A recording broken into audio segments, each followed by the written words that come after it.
नमस्कार दर्शकों, आप सभी का स्वागत है सिटी न्यूज में। दर्शकों, इस वक्त मैं धामपुर में हूं और आज यहाँ एक कार्यक्रम किया गया। स्टील अथॉरिटी ऑफ इंडिया के द्वारा एक कार्यक्रम किया गया। उन लोगों की मदद की जा रही है जिन लोग जो बेसहारा है। ट्राईसाइकिल का आयोजन यहाँ पर किया गया। कई साइकिल यहाँ पर बांटी गई, व्हील चेयर्स बांटी गई, सहारा बने। और मेरे साथ इस वक्त बात करने के लिए सांसद चंद्रशेखर आजाद मौजूद है। हालांकि ये प्रोग्राम पहले भी किया गया था और उस वक्त कई कमेंट्स आए थे कि बहुत से हैं जिन्हें ये साइकिल्स और मिलनी चाहिए और आज काफी संख्या में यहाँ पर बांटी जा रही है। 76 बांटी जा रही हैं और ये पुनः ये कार्यक्रम किया गया। क्या कहना चाहेंगे सबसे पहले आप? देखिए, पिछली बार जब हमने ये ट्राईसाइकिल बांटी थी तो जैसा आपने बताया कमेंट आए, लेकिन हमारे पास भी एक सूची थी कि लोगों की संख्या जब हमने सत्यापन कराया था वो काफी अधिक थी। लेकिन हम लोग लगे हुए हैं कि जिस भी जरिए हम अपने लोगों की मदद करा सकें। स्टील अथॉरिटी ऑफ इंडिया की तरफ से हमने कोशिश की कि CSR के पैसे से जो कॉर्पोरेट रिस्पॉन्सिबिलिटी का जो पैसा है उसके जरिए हम लोगों को मदद कराएं। CSR अभी आपने बताया कि भले से मदद ग्रुप के द्वारा हुई, CSR फंड के द्वारा की गई, मगर इसके पीछे आपका हाथ है कि आप इनसे पर्सनली मिले, जाकर आपने इन तमाम लोगों की, हाँ बिल्कुल, इन तमाम लोगों की जो परेशानी है वो आपने इनके समक्ष रखी। और जो दूसरे लोग हैं वो अपने निधि से तो करते नहीं है, सोचते ही नहीं है, मगर आप इनके समक्ष गए। आपने कहा कि मैं खुद गया, इसमें शर्म किस चीज की? उनके ऑफिस गया, कई मीटिंग मेरी उनसे, मैंने उनसे यही आग्रह किया कि आप CSR के जरिए सब जगह काम कराते हो सरकार के लोगों का, मेरे क्षेत्र में आप आके देखो। मैंने उनको सूची दी, मैंने कहा सत्यापन कराओ, हमारे यहाँ जरूरत है। 3-4 बार की डिबेट के बाद ऐसा लग रहा था जैसे बाबा साहब अम्बेडकर हर एक विषय पे डिबेट करते थे ना कि भाई ये मेरे तर्क को माना जाए। सत्यापन हुआ, उसके बावजूद भी काफी समय लगा, तब ये 50 लाख रुपए रिलीज हुए। और फिर इस पूरे पैसे को सीधा, इसमें हमारा कोई इन्वॉल्वमेंट नहीं है, सीधा पैसा वहां से ट्रांसफर हुआ सरकारी एजेंसी को, उन्होंने ये सब चीजें खरीदी और आज हम इसको वितरण जिन लोगों को जो पात्र हैं, जिनको जरूरत है, जिनका सत्यापन है, उन्हीं को हम लोग आज दिलवा रहे हैं। लेकिन दिल से इस बात खुशी है कि पिछली बार 10 थी, आज 76 हो गए।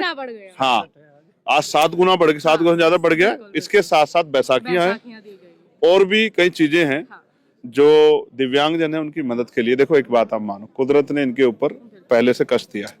आप छोटी बहनों, आपको भी 2 हाथ 2 पैर सही सलामत दिए, मेरे पास भी है, अध्यक्ष जी के पास भी है, सब लोगों के पास है। जिनको कमी है, अगर कुदरत ने उनको कुछ कमी छोड़ दी तो आपकी मेरी जिम्मेदारी बनती है कि हम उसके आवाज, इसलिए तो कहा जाता है मजलूमों की आवाज उठाने वाले। अच्छा, एक चीज और, आप लगातार आवाज हर किसी की उठा रहे हैं, हर एक मुद्दे पर आप बोल रहे हैं और गरीबों के लिए आप सबसे पहले आ रहे हैं, सबसे आगे आ रहे हैं, उनकी आवाज उठा रहे हैं। एक चीज और है कि इन गरीबों में बहुत से बच्चे ऐसे हैं जिनके पास टैलेंट की कमी नहीं है, मगर पैसे की कमी है और शिक्षा महंगी होती जा रही है। इस पर क्या कहना चाहिए? नहीं, फिर मैं मान सकता हूँ कि फिर आप मुझे पार्लियामेंट में नहीं सुनती। नहीं, क्योंकि मैं पार्लियामेंट में नहीं उठाता नहीं हूँ। मैं एक विजन लेके आया, मैंने एक पॉलिसी दी, लिखित में करके दी, और मैंने अपने मेरे क्षेत्र में आवासीय स्कूल बढ़े।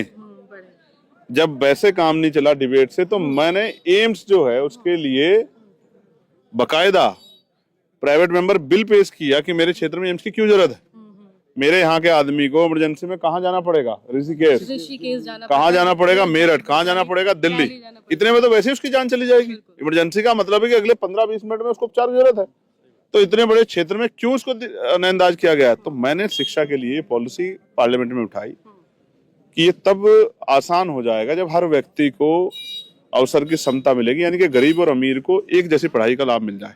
तो उसको वो तब हो सकता है जब सरकार कानून बना दे कि जितने सारे सरकारी अधिकारी कर्मचारी, जितने नेता हैं, सबसे छोटे नेता को हम कहते हैं ग्राम पंचायत का मेंबर, और सबसे बड़े नेता होते हैं राष्ट्रपति जी। इनके बीच की जो कड़ी है संवैधानिक पदों की, चाहे वो प्रधान हो, चाहे वो जिला पंचायत सदस्य हो, चाहे वो ब्लॉक प्रमुख हो, चाहे जिला पंचायत अध्यक्ष हो, चाहे नगर पालिका के नगर निगम चेयरमैन, मेयर हो, चाहे विधायक हो, सांसद हो, मंत्री हो, राज्यपाल हो, मुख्यमंत्री हो, राष्ट्रपति हो, उपराष्ट्रपति हो, प्रधानमंत्री हो, इन सब के बच्चों को सरकारी स्कूल में पढ़ाने की जिम्मेदारी दी जाए।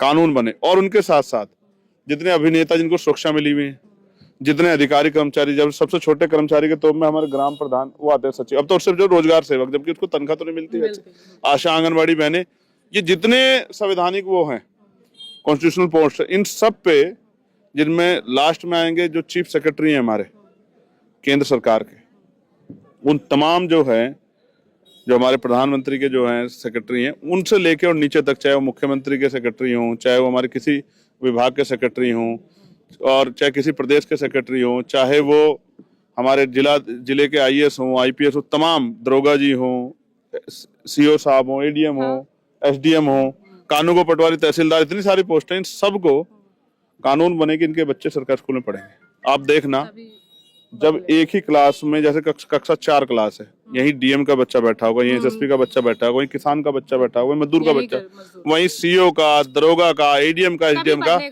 तो जब उनके हित नहीं, जब उनके बच्चों के हित का सवाल आएगा, मैं लिख के देता हूँ कि स्कूल ऐसा होगा जैसा 5 स्टार होटल होता है। टीचर भी सारे होंगे, किताबें भी सारी होगी, बिल्डिंग भी अच्छी होगी, साफ पानी भी होगा, भोजन भी अच्छा होगा, सुविधाएं भी होंगी और पढ़ाई भी समय पे होगी।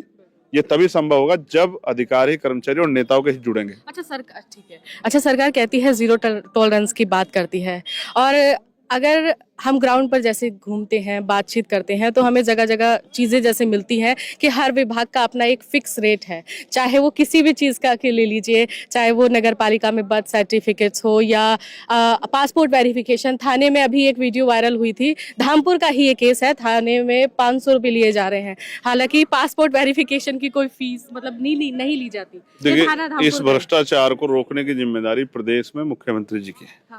नहीं, इस पर क्या कहना चाहेंगे? नहीं, मैं कुछ बता रहा हूँ। अच्छा। जो पर्सन चेयर पे है, हाँ। जो प्रदेश का मुखिया है, हाँ। उसकी जिम्मेदारी, क्योंकि उसकी कलम में, देखो मैं भी रोकने की कोशिश कर सकता हूँ, लेकिन वो मात्र कोशिश होगी, क्योंकि मेरे पास किसी को ट्रांसफर करने की, पोस्टिंग करने की, सस्पेंशन करने की, उसके खिलाफ अगर उसने अपराध किया तो मुकदमा दर्ज कराने की शक्ति नहीं है। ये किसके पास है? ये मुख्यमंत्री जी के पास है, विभागों के मंत्रियों के पास है। अगर वो चाहेंगे तो जीरो टॉलरेंस हो जाएगा, और अगर वो दोनों हाथ से खुद भी रखना चाहते हैं और लोगों को भी, अधिकारी कर्मचारियों की मदद करना चाहते हैं, तो चलेगा ही। जब थाना अध्यक्ष की मजबूरी हो जाएगी कि उसको अपने ऊपर वालों की तरफ देखना पड़ेगा, जब ऊपर वालों की, एसपी की मजबूरी हो जाएगी, उनको डीजीपी की तरफ देखना पड़ेगा, डीएम को चीफ सेक्रेटरी की तरफ देखना पड़ेगा, तो फिर तो ये होगा ही। ये तो एक तरह का पूरा सिस्टम बना हुआ है सभी विभाग में। कौन कर सकता है? जो आदमी भ्रष्टाचार नफरत करता है। आज की सरकार कहाँ नफरत करती है? आज की सरकार को तो उनके हित का काम चाहिए, कोई कर दो। अपने मंचों पे कहती है कि भ्रष्टाचार खत्म हो रहा है। यहाँ तो कई आईपीएस पकड़े गए, एक आईपीएस तो अपहरण में पकड़ा गया, कारोबारी का अपहरण कर लिया था उसने। आप सोचो, जिनके कंधों पर जिम्मेदारी है कि वो सुरक्षा व्यवस्था मजबूत करे, भ्रष्टाचार खत्म करे, वही कर रहे हैं, तो क्या करे कोई? अच्छा, नए साल पर आपने एक नया तोहफा इन्हें दिया गया है पूरे साल, क्योंकि ये बहुत छोटी सी चीज है। इन्होंने दिया मुझे नहीं अभी जो इन्होंने 4 जून को मुझे तोहफा दिया। हाँ। मेरी मेहनत को सराहा, मेरे साथियों की हिम्मत को सराहा, मुझे वोट दी, मुझे चुन के लोकसभा में भेजा। मैं वहां न जाता तो इनकी कैसे मदद कर पाता?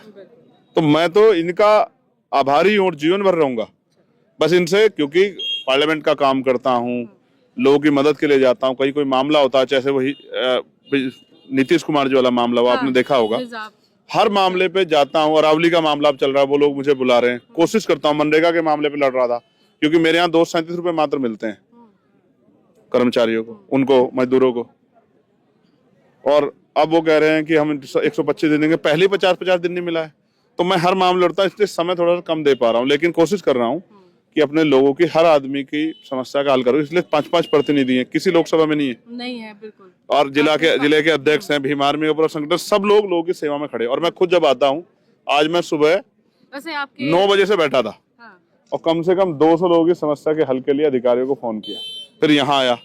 अब क्षेत्र के लोगों से मिलने के लिए जाऊंगा, तो अपनी ड्यूटी अदा कर रहा हूँ, और मैं इन्हीं का धन्यवाद दे सकता हूँ। मैं इनके ऊपर कोई बहुत बड़ा काम नहीं कर रहा। आपके संगठन के मजबूत विवेक भाई हैं, जो लगातार हर मुद्दे को बिना जो कोई, क्या नीतीश कुमार जी ने जो किया ठीक था? नहीं, हम बिल्कुल नहीं होना चाहिए था, और मैंने उनसे कहा। ऐसे इस पद पर बैठने के बाद इस तरीके से महिला का हिजाब हटाया गया, हालांकि कुछ लोगों ने तर्क वितर्क दिए इस पे कि बात हिजाब की नहीं है, बात अगर कोई महिला ढकना चाहती है तो क्या मतलब, नहीं, उससे भी बड़ी बात हिजाब की नहीं है, बात मुसलमान की नहीं, बात है इस देश में जो संविधान में व्यक्ति की गरिमा का अधिकार दिया गया है, एक महिला का अपना सम्मान है, वो किसके आगे चेहरा खोलना चाहती है, किसके आगे नहीं खोलना चाहती, और वो हिजाब या हमारे यहाँ जो लोग घूंघट जो है कुछ पहनते हैं, लोग तर्क दे रहे हैं कि घूंघट जब हटाया गया था राजस्थान में अशोक गहलोत के द्वारा, तो उस पर क्यों नहीं आपने चर्चा की, उस पर क्यों नहीं आप बोली? हम गहलोत जी की इस घटना का भी पूर्ण रूप से विरोध करते हैं। उनको भी हम कहते हैं अगर उन्होंने ऐसा किया तो वो भी माफी मांगे, और अगर जिन्होंने किया है वर्तमान में जिन पर चर्चा, इनसे भी मेरा वो है। और मैं एक बात और कहना चाहता हूँ, ये प्रथाएं गलत को बचाने की अच्छी नहीं है। कल जब आपके ऊपर पहाड़ टूटेगा तो फिर आपको शायद एहसास होगा।